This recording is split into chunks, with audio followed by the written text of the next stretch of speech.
ദൈവത്തിരുനാമത്തിന് മഹത്വമുണ്ടായിരിക്കട്ടെ. പുതിയൊരു പ്രഭാതത്തിൽ തൃപ്പാദം എന്ന പ്രതിദിന പരിപാടിയിലേക്ക് യേശുക്രിസ്തുവിന്റെ മനുഷ്യത്വം എന്ന വിഷയത്തെ ആധാരമാക്കി ക്ലാസുകൾ നയിക്കുന്നത് ഇവാഞ്ചലിസ്റ്റ് ബിജു വിൽസൺ കരകുളം. ലോകരക്ഷിതാവും മഹാദൈവവുമായ കർത്താവായിരിക്കുന്ന യേശുക്രിസ്തുവിന്റെ അത്യന്തം പവിത്രമായ നാമം വാഴ്ത്തപ്പെടുമാറാകട്ടെ.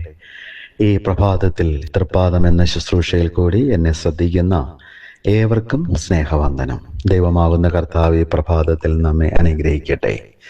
കർത്താവായ യേശുക്രിസ്തുവിന്റെ മനുഷ്യത്വം എന്ന വിഷയവുമായി ബന്ധപ്പെട്ട മറ്റൊരു ഭാഗത്തേക്ക് ഈ പ്രഭാതത്തിൽ നാം പ്രവേശിക്കുകയാണ്. കർത്താവായിരിക്കുന്ന യേശുക്രിസ്തുവിന്റെ താഴ്മ എന്ന വിഷയമാണ് ഈ പ്രഭാതത്തിൽ നാം ചിന്തിക്കുന്നത്.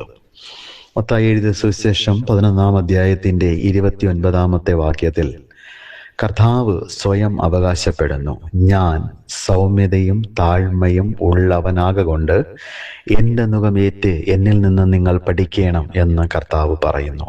കർത്താവ് താൻ സ്വയം അവകാശപ്പെടുന്നു, ഞാൻ സൗമ്യതയും താഴ്മയും ഉള്ളവനാണെന്ന്. സൗമ്യത എന്താണ്? താഴ്മ എന്താണ്? അവയുടെ മനോഭാവം എന്താണ്? അവയുടെ പ്രവൃത്തി എന്താണെന്ന് ലോകത്തിൻ്റെ മുമ്പാകെ വ്യക്തമായിട്ട് വിളംബരം ചെയ്തുകൊണ്ട് അതങ്ങനെ തന്നെ എന്ന് വ്യക്തമായിട്ട് ലോകത്തിന് മാതൃകാ പുരുഷനായി കാണിച്ചു കൊടുത്ത ഏക വ്യക്തിത്വമുണ്ടെങ്കിൽ അത് നമ്മുടെ കർത്താവായ യേശുക്രിസ്തുവാണ്. അവിടുന്ന് സൗമ്യതയും താഴ്മയും ഉള്ളവൻ ആണ് എന്ന് അവിടുന്ന് അവകാശപ്പെടുന്നു. കൊരിന്ത്യർക്ക് എഴുതിയ 2-ാമത്തെ ലേഖനം 10-ാം അധ്യായത്തിന്റെ 1-ാമത്തെ വാക്യത്തിൽ യേശുക്രിസ്തുവിലുള്ള സൗമ്യതയും താഴ്മയും വിചാരിച്ചുകൊണ്ട് ഞാൻ നിങ്ങളെ പ്രബോധിപ്പിച്ച് എഴുതുന്നത് എന്ന് പൗലോസ് അപ്പോസ്തലൻ രേഖപ്പെടുത്തിയിരിക്കുന്നു. കർത്താവായ യേശു സൗമ്യതയും താഴ്മയും ഉള്ളവൻ ആയിരുന്നു എന്ന് പൗലോസ് അപ്പോസ്തലൻ വിസ്തരിച്ച് നമ്മെ പഠിപ്പിക്കുന്നു. നമ്മുടെ കർത്താവ് ഈ ലോകത്തിൽ വരുന്നതിന് മുമ്പ് പുസ്തക ചുരുളുകളിൽ തന്നെക്കുറിച്ച് എഴുതിയിരുന്നു. ആ എഴുത്തുകളിലും കർത്താവായ യേശു സൗമ്യതയും താഴ്മയും ഉള്ളവൻ ആണെന്ന് പ്രവാചകന്മാർ രേഖപ്പെടുത്തിയിട്ടുണ്ട്.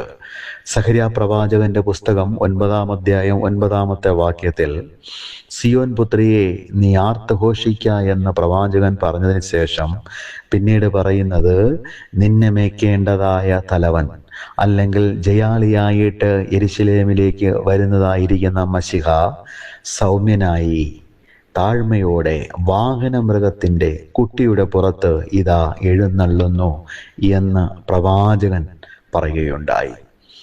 ഫിലിപ്പിയർക്ക് എഴുതിയ ലേഖനം 2-ാം അധ്യായം 5 മുതൽ 8 വരെയുള്ള വാക്യങ്ങൾ പൗലോസ് അപ്പോസ്തലൻ പറയുന്നു, അവൻ തന്നെത്താൻ താഴ്ത്തി ദൈവത്തോട് സമത്വമുള്ളവനായി ദൈവരൂപത്തിൽ ഇരുന്നവനായിട്ടും ദാസരൂപമെടുത്ത് ഏറ്റവും താഴ്മ ധരിച്ചുകൊണ്ട് അവിടുന്ന് ഈ ലോകത്തിൽ ജീവിക്കുകയുണ്ടായി.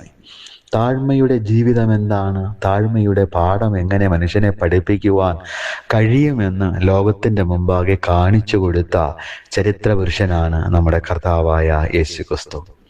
ലൂക്കോസിന്റെ സുവിശേഷം 15-ാം അധ്യായം 1-2 വാക്യങ്ങളിൽ കർത്താവ് ചുങ്കക്കാരോടും പാപികളോടും കൂടെ ഭക്ഷണം കഴിക്കാനായിട്ട് ഇരുന്നു. സാധാരണയായിട്ട് ഗുരുക്കന്മാരായിരിക്കുന്നവർ, സമൂഹത്തിൽ ഉന്നതമായിരിക്കുന്ന നിലവാരത്തോടുകൂടി മുന്നോട്ട് പോകുന്നവർ, പാപികളായിരിക്കുന്ന ചുങ്കക്കാരായിരിക്കുന്ന സമൂഹത്തിൽ താഴ്ന്ന രീതിയിൽ മുന്നോട്ട് പോകുന്ന ആൾക്കാരുമായി അധികം സംസർഗത്തിൽ ഏർപ്പെടാറില്ല. എന്നാൽ കർത്താവായ യേശു എന്ന ദൈവപുത്രൻ ഈ ലോകത്തായിരുന്നപ്പോൾ അവിടുന്ന് ചുങ്കക്കാരോടും പാപികളോടും കൂടെ തിന്നു കുടിച്ചു.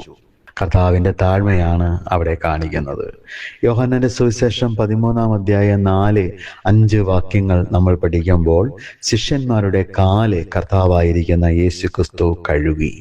സാധാരണയായിട്ട് ഗുരുക്കന്മാരുടെ കാലുകൾ ശിഷ്യന്മാർ കഴുകാറുണ്ട്. ഇന്ത്യയുടെ ഉൾഗ്രാമങ്ങളിലും അതുപോലെ തന്നെ പട്ടണങ്ങളിലുമുള്ള അനേക ആശ്രമങ്ങളിൽ സന്യാസിമാരുണ്ട്. ആ സന്യാസിമാരുടെ എല്ലാം കാലുകൾ ശിഷ്യന്മാർ കഴുകാറുണ്ട്. എന്നാൽ ഇവിടെ നേരെ തിരിച്ചായിരുന്നു.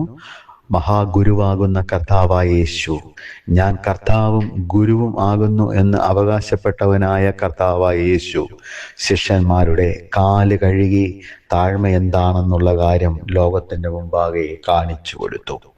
പത്രോസ് എഴുതിയ 1-ാം ലേഖനം 2-ാം അധ്യായത്തിന്റെ 23-ാമത്തെ വാക്യത്തിൽ അവിടുന്ന് പകരം പറഞ്ഞ വ്യക്തിയല്ല, അവിടുന്ന് ഭീഷണമൊന്നും പറഞ്ഞില്ല, കഷ്ടം അനുഭവിച്ചുകൊണ്ട് ന്യായമായി വിധിക്കുന്ന പിതാവിങ്കൽ തന്നെ സമർപ്പിച്ചു എന്നാണ് രേഖപ്പെടുത്തിയിരിക്കുന്നത്. നമ്മുടെ കർത്താവ് പകരം പറഞ്ഞവനോ പകരം ചെയ്തവനോ അല്ല, പിന്നെയോ അവിടുന്ന് സമ്പൂർണമായി കഷ്ടം അനുഭവിച്ചുകൊണ്ട് താഴ്മയുടെ മൂർത്തിയായി ഈ ലോകത്തിൽ ശോഭിച്ചു.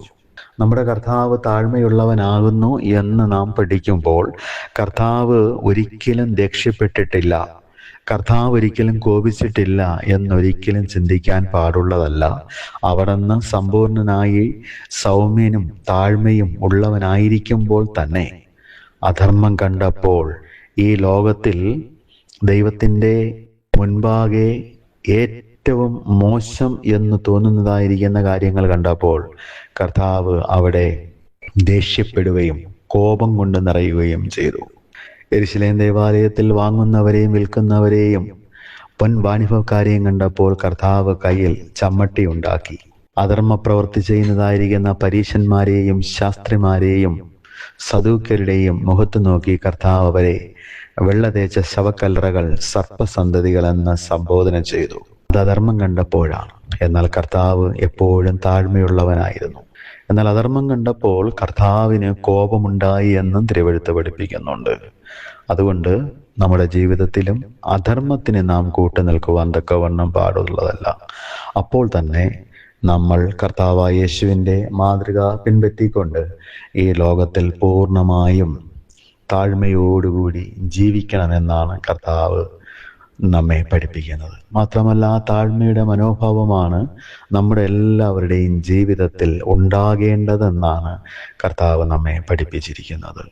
ഗുരുവും കർത്താവുമായിരിക്കുന്ന ഞാൻ നിങ്ങളുടെ മുൻപാകെ ഈ വിധത്തിൽ താഴ്മ എന്താണെന്ന് കാണിച്ചുകൊണ്ട് ജീവിച്ചുവെങ്കിൽ നിങ്ങൾ ഓരോരുത്തരും അങ്ങനെ ആയിരിക്കണം എന്നാണ് കർത്താവ് നമ്മെ പഠിപ്പിക്കുന്നത്. ഈ പ്രഭാതത്തിൽ താഴ്മ എന്താണെന്ന് മനസ്സിലാക്കിക്കൊണ്ട് നമ്മുടെ കർത്താവിൻ്റെ പാത പിൻപറ്റി കർത്താവിനെ പിൻഗമിച്ച് കർത്താവിൻ്റെ സാക്ഷികളായിട്ട് നമുക്ക് മുന്നോട്ട് പോകാം.